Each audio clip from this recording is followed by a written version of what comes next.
We might see this go back and forth for now. But if you look at the UEFA programs, they would feel this would probably, take the shine out of the World Cup, because that's what they always say. If you talk, when we talked about UEFA Champions League, and then we talked about Europa League, said UEFA Champions League is like a grade A tournament. If you bring in, by the time you allow small teams to come in, it takes the shine or the quality out of the competition. It down, really? That's their mindset. Is it the result? Is it the result?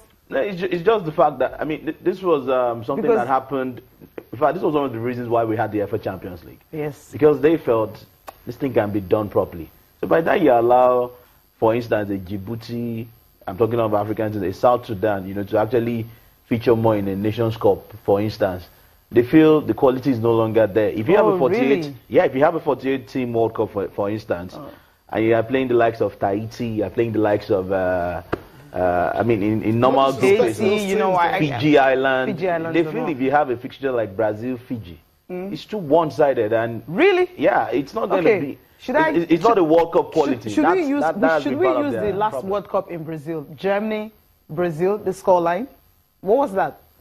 Yeah. This is super fast. I'm actually saying that was if you're talking about the scoreline now, I'm not talking about scoreline. That's what they're referring to. Not really. You don't look at countries like they're lesser or whatever. As long as you have top ranked 100, you have the rankings of FIFA and all that. You play through qualifiers and you qualified. Iceland, for instance, I won't say that was a one-off. Nigeria, Bhutan. Okay. Something like that. Even when we went to the last Confederations Cup in Brazil in 2013, we played. Was it Tahiti? Everybody in that group virtually defeated Tahiti. Yeah. That's what you think there's a danger of watering down the tournament? That's the word. That's the word. There's a danger of the tournament being watered down because you have lesser known opponents getting to qualify for a mainstream World Cup, and then the number of games you have to play, just 2 games, and then you're in the next round. So it's a bit clumsy, but then again, everybody I don't think that's what they're looking at. I'm not sure that's what they're looking at. What they're looking at is actually the numbers of strain is going to the stress is going to put on the players, and the numbers of games these players will have to play while they're on break. That's what they're looking at. So I don't think it's just another word. It's just another point. If you say it's the country, I'm thinking, okay, what if I decided to develop my own football and I'm as good as England? So because my country is not known before, I can't. I said something earlier. I said something earlier about UEFA calendar. They have a calendar, August to maybe May or early June. And it's still going to be the same time. And then by the time you play your World Cup between June and maybe, because it's not going to be a 4 weeks tournament, it's going you probably to be have the to same extend time. to like 5-6 weeks. No. Because you have 40. Hey. No, that was what they said. They said they're not going to extend the time. It's still going to be 1 month. Yes, it's still going to be the same time. And then how many days will a professional player in quotes get to rest before going on pre-season tour? It's still going to be the same. They're not going to extend the days one, but the thing is, you have to play more matches. No, they'll have more centers to play more games. So instead of you having just 2 games a day, you can have 3-4 games a day. So you now have more centers. That's why FIFA was actually advising. FIFA was advising that countries that want to host, they can co-host, maybe US and Canada, for instance. So you have more centers and all that playing games at the same time. So that's the only thing that's going to change. And then in the co-hosting, you hear that there's another gist.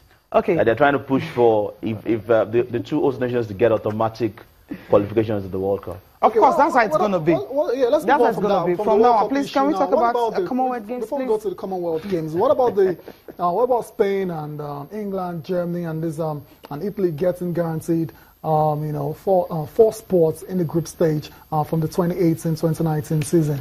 You think it's justified because according to Carl Heinz Rummenigge, they deserve it because they generate most of the revenue in the UEFA Champions League. Those 4 countries. And that's where the worry is. This was what brought about the UEFA Champions League in 1990 when it became the UEFA Champions League, when they capped out from was the UEFA Cup then, European Cup then, and all that.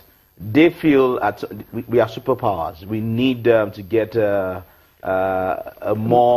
we need to have more advantage. The League of the Champions. So we shouldn't be going through playoffs. Yeah. Guarantee us from this country. Let us go. What will happen is, I'm not sure UEFA will buy into that. The discussion will go back and forth. Okay. And then again, I still feel that the somehow. have been done.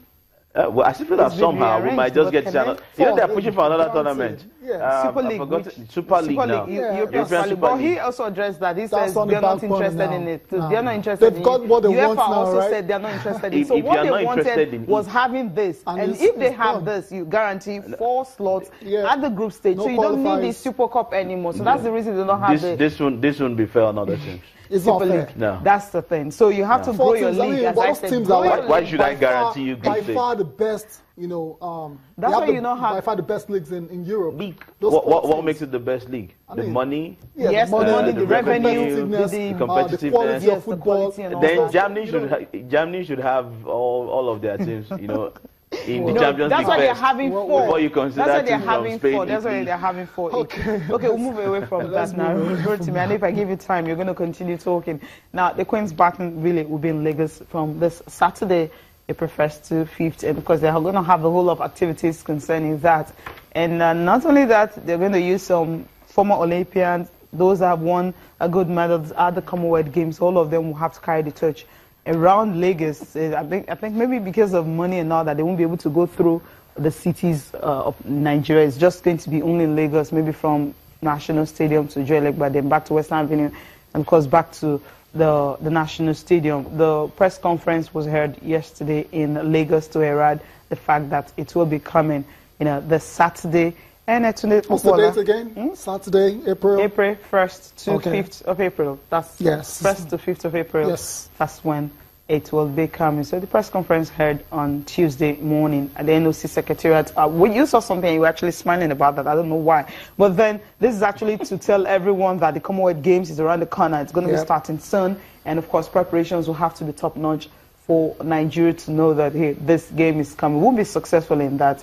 But before I get reaction from Rotimi, we'll just listen to Tunde Popola. He's been talking not just about the bathroom coming to Lagos, but also the fact that he will be, you know, the fact that they will start preparations for the Commonwealth Games. After the break, we'll get to listen to Tunde Popola, Secretary General of Nigeria Olympic Committee.